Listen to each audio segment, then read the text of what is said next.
Well, if you ask me if there is a rift not on the surface right now, which was there in the last 3 months, but deep down, looking at the selection of candidates, we are looking at probably a rift in which we have Siddaramaiah's candidates as well as DK Shivakumar's candidates probably trying to be put in such a way that both the leaders feel that they have some kind of a hold in the legislature. So when we look at the list being prepared, of course, there have been several issues that have been raised as to who should stand where, because it also felt that which group you belong to, whether you were in Siddaramaiah's group or you were in DK Shivakumar's group. So one of the interesting facts that have come out is that Siddaramaiah has been trying to, in fact, contest in one more seat.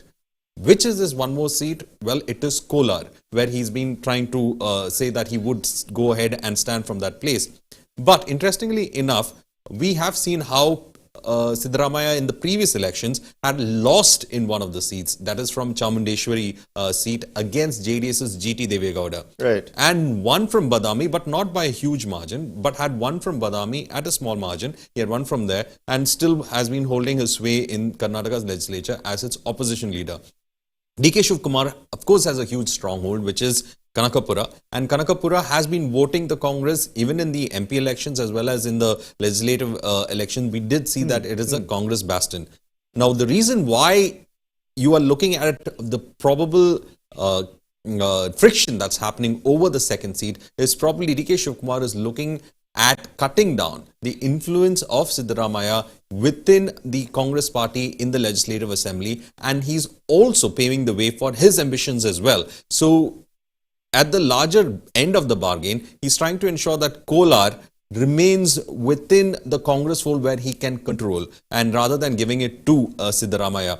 Now, Siddaramaiah's loss in Chamundeshwari from his Mysore region, now Chamundeshwari and Varna are supposed to be constituencies that are very close to each other. Varna was given to his son, Yatindra. Dr. Yatindra had contested from Varna. So it is considered to be Siddaramaiah's bastion. So already when he's contesting from his bastion, what is the need for him to go ahead and contest from Kolar? So this has been going on as an internal debate within the Congress as well. But of course, we have Siddaramaiah, who has in fact proved to give a stable government for 5 years from the Congress without having any of the problems associated with, the coalitions with the JDS, where you see Congress leaders switching sides and things like that.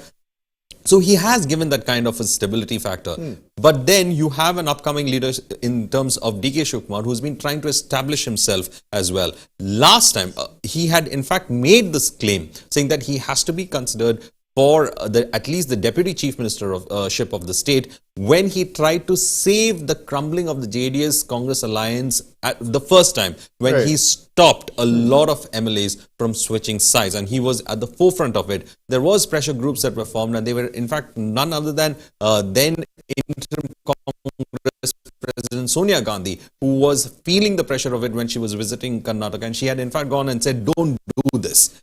She had categorically and openly told DK supporters not to do this. And then we find that after a few months, the whole of JDS and the Congress government collapses. And of course, there has been the rift that was clear within it. And later, you find DK is in fact going out in the open and saying that, mind it, all these people who have gone will be coming back, and we will in fact ensure that we will see a flow of leaders from the BJP and JDS back into the Congress fold who has left us. So he's been keeping as well. You have seen a lot of Congress, BJP, turncoats who had gone to the other side coming back to the Congress as well. So clearly DK Shivakumar might in fact go ahead and demand his pound of flesh right now.